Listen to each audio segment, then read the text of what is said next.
Let's look at Atlanta Falcons defense versus Bryce throughout his career. Total numbers, all right? So sacks, interceptions, blitzes, hurries, pressures, and fumble recoveries versus Bryce.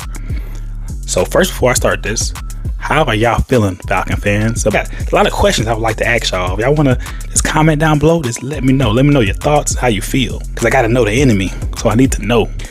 So Atlanta has 5 sacks, 2 interceptions, 15 blitzes, 12 hurries, 19 pressures, and 0 fumbles recovered. Talk about New Orleans, man. Week 1 in 2024, that was savage. That was a horrible game. We got y'all back though, so I'm totally fine with it. Let's look at New Orleans defense versus Bryce Young throughout his career, y'all. 13 sacks, 3 interceptions, 37 blitzes, 15 hurries, 39 pressures, and 2 fumbles recovered.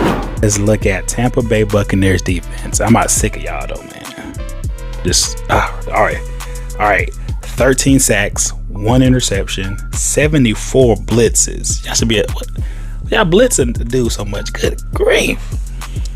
24 hurries, 53 pressures, and 1 fumble recovered. And also, in week 12 in 2024, Bryce got hit 10 times. Savage. That's all right, because he tough. He crazy. He tough. He ate those hits too, man. Worry about that. Let's talk about BY9. Yeah, against Atlanta Falcons, his career stats. Let's get into it, y'all.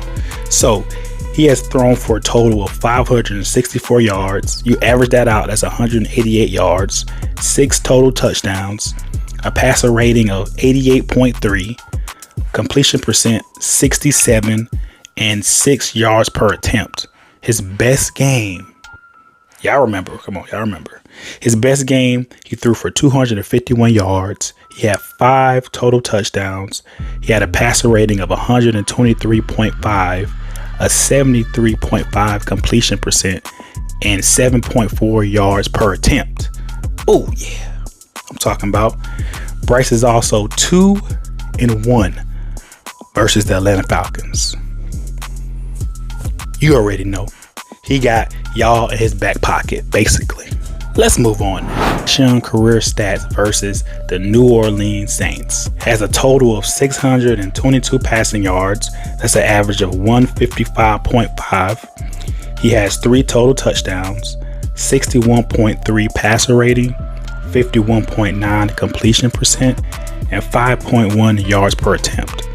His best game was when he threw for 171 yards, had 1 touchdown, had a 77.6 passer rating, a 61.5 completion percent, and he averaged 6.6 yards per attempt. It's his best game. The only game Bryce has won. So Bryce is 1-3 against New Orleans Saints. But you know what? That's fine. Because we're going to even it up in 2025. You better believe that. Now, the last team I got to talk about, I dread talking about it. Tampa Bay Buccaneers. Oh man, he has a total of 773 passing yards. You average that out, that's 193.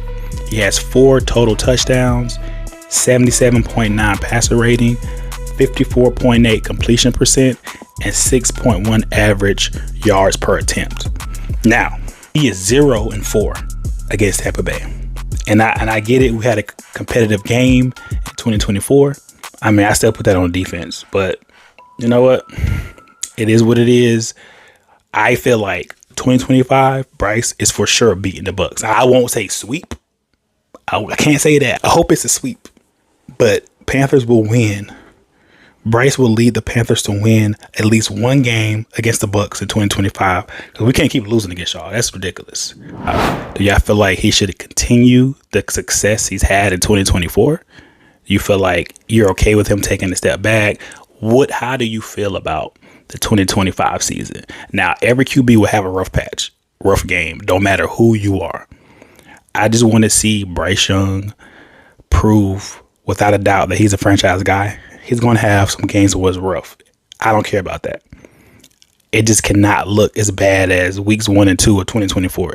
We can't go backwards at this point. My timeline was always didn't care about year 1 whatsoever. no matter how bad it looked. Year 2, progress, which it showed. Year 3, got to be solid. Franchise guy. And that was my timeline. Me personally, this is my opinion. I'm heading out though. Thank you so much for tuning in and listening. Again, this is Claws on Turf, and y'all enjoy y'all weekend.